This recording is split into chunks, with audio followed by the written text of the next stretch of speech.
క్రీస్తునందు ప్రియ దేవుని బిడ్డలారా, యేసుక్రీస్తు యొక్క పుట్టినామం మీ అందరికీ వందనాలు తెలియజేస్తున్నాను.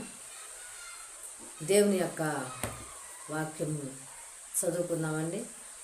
ఈరోజు దేవుని యొక్క వాక్యంలో మనము ఒక వ్యక్తిని గురించి మనము నేర్చుకున్నాము.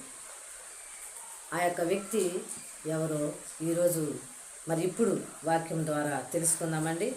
ఆదికాండము 5వ అధ్యాయము 21 నుంచి 24 వచనాల్లో ఇక్కడ ఒక భక్తుడు కనపడతా ఉన్నాడు. ఇక్కడ వాక్యం చదువుకున్నాము.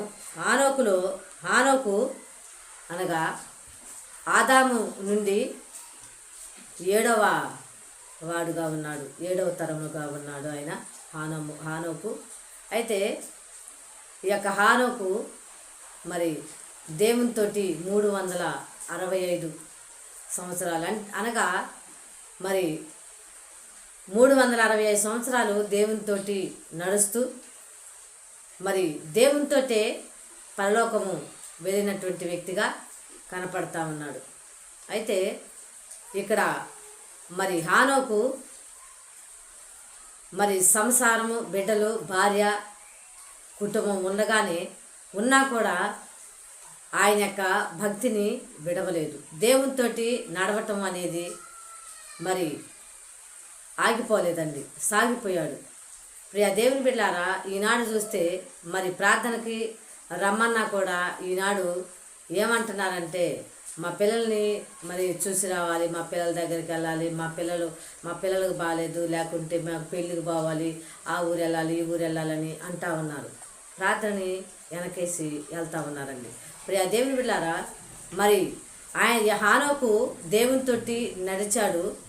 కానీ ఆయన నడిచినప్పుడు అంతా కూడా తన జీవితం మొత్తం కూడా పరలోకానికి ఎత్తబడేంత వరకు కూడా అతను సంసారం కలిగి ఉన్నాడు, బిడ్డలు, కుటుంబం కలిగి ఉన్నాడు.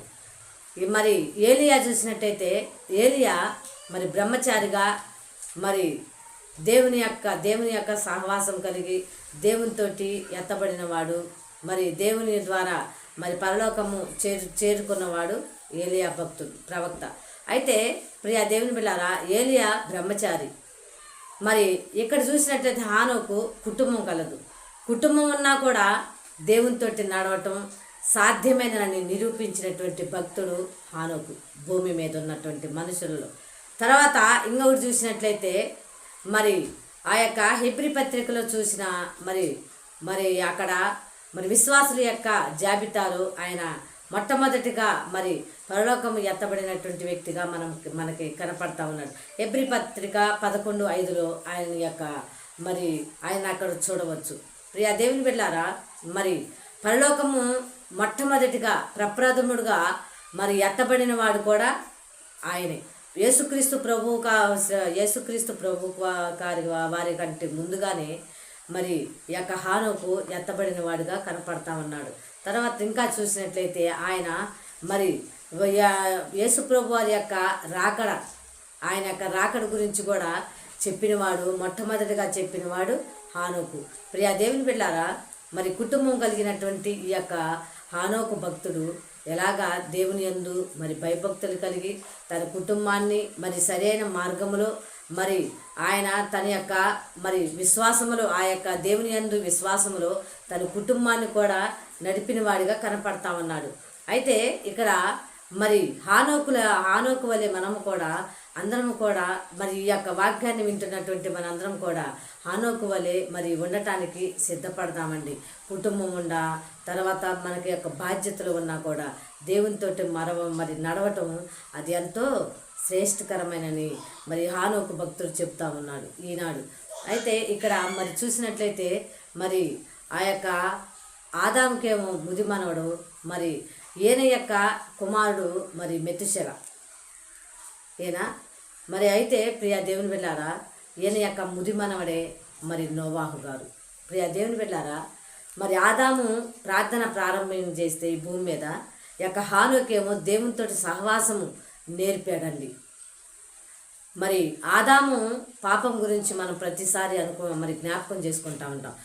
ఆదాము చేసినటువంటి పాపము ఈ లోకానికి తీసుకొచ్చిందని ప్రతి ఒక్కరం కూడా మాట్లాడుతూ ఉంటామండి ప్రియ దేవుని బిడ్డారు. కానీ వారు పాపం చేసిన దేవుని యొక్క సన్నిధిలో వాళ్ళు పశ్చాత్తాపడి దేవునితో నడిచిన వారుగా ఆశీర్వాదం పొందిన వారుగా కనపడతా ఉన్నారు. అయితే వారు మరి చేసినటువంటి ప్రార్థన, మొట్టమొదటి మరి ప్రార్థన ఆదాము చేస్తే ఇక్కడ దేవునితోటి కుటుంబం ఉన్నా నడవవచ్చు, దేవునితోటి మరి సహవాసం కలిగి ఉండవచ్చు. ఎన్ని ఉన్నా కూడా ఈ లోకముల యాత్రలో మనకి దేవుని యొక్క సహాయము అవసరమై ఉన్నది, దేవుని యొక్క సహవాసము మరి కలిగి ఉండాలని చెప్పింది హానోకు భక్తుడండి. ప్రియ దేవుని వెళ్ళారా, ఈ యొక్క సమయంలో ఒకసారి మీరు జ్ఞాపకం చేసుకోండి. మీ ఉద్యోగాల్లో, మీ పని పాటల్లో, తర్వాత మీ యొక్క కుటుంబ బాధ్యతలో దేవుని మర్చిపోతున్నావా? దేవుని యొక్క సహవాసం విడిచిపోతున్నావండి? దేవుడు మాట్లాడుతూ ఉన్నాడు. ఈనాడు హానోకు ద్వారా మనకు చెప్తూ ఉన్నాడు దేవుడు. ఎలాగంటే మరణం గురించి మరి ఆ యొక్క మరి రాకడ గురించి ఆయన తెలియజేసి ఉన్నాడు. ఎప్పుడో మరి ఆది కాలంలోనే మరి ఆదిలోనే మరి చెప్పి ఉన్నటువంటి వ్యక్తి మరి ఆ హానోక్గా కనపడతా ఉన్నాడు. మొట్టమొదటిగా మరి పరలోకానికి ఎత్తబడినటువంటి వ్యక్తి యొక్క హానోక్గా కనపడతా ఉన్నాడు. ప్రియ దేవుని బిడ్డారా, ఈ యొక్క సమయంలో ఒకసారి జ్ఞాపకం చేసుకోండి. వెనక్కి తిరగండి. ఒకసారి నువ్వు ఎలాగ ప్రయాణం చేస్తున్నావు, ఎవరితోటి స్నేహం చేస్తున్నావు, ఈ లోకంతో స్నేహం చేస్తా ఉన్నావా? ఒకసారి జ్ఞాపకం చేసుకోవాలి. లోకము నిన్ను నాశనానికి నడిపిద్దండి. ప్రియ దేవుని బిడ్డారా, దేవుని యొక్క సహవాసము పరలోకానికి చేర్చిద్ది. దేవుని యొక్క సహవాసంలో నెమ్మది ఉన్నది, దేవుని యొక్క సహవాసంలో మరి సంతోషం ఉన్నది. అలాంటి సంతోషం, నెమ్మదిని పొందుకున్నటువంటి వ్యక్తి హానోక్గా కనపడతా ఉన్నాడు. ఈ యొక్క మరి మరి భూమి మీద అతని కంటే భక్తులు ఎవరు కూడా లేరని కనపడతా ఉందండి. ఆయన 300 సంవత్సరాలు మరి దేవునితోటి నడిచినటువంటి వ్యక్తిగా కనపడతా ఉన్నాడు. 365 సంవత్సరాలు దేవునితోటి నడిచినట్టుగా మనకి కనపడతా ఉన్నాడు. తర్వాత దేవునితోటి నడుస్తూ పరలోకానికి వెళ్ళినట్టుగా కనపడతా, తర్వాత ఆయన లేకపోయినని వాక్యం కనపడతాము 24వ వచనంలో. మరి కనుక ప్రియ దేవుని బిడ్డారా, ఒకసారి మనం జ్ఞాపకం చేసుకుందాం. యవనస్తులైన ఎవరైనా కూడా మరి వృద్ధులైన ఎవరైనా కూడా మరి 365 సంవత్సరాలు ఆయన నడిచి మనకు చూపించాడు ఆ మార్గం. అంటే ఆ మార్గాన్ని మనం కూడా ఈ రోజు నుంచి ఎన్నుకున్నామండి. ఈ రోజు నుంచి దేవునితో సహవాసం కలిగి నడవటానికి సిద్ధపడదామండి. దేవుడు మిమ్మల్ని దీవించి ఆశీర్వదించునుగాక. ఆమేన్.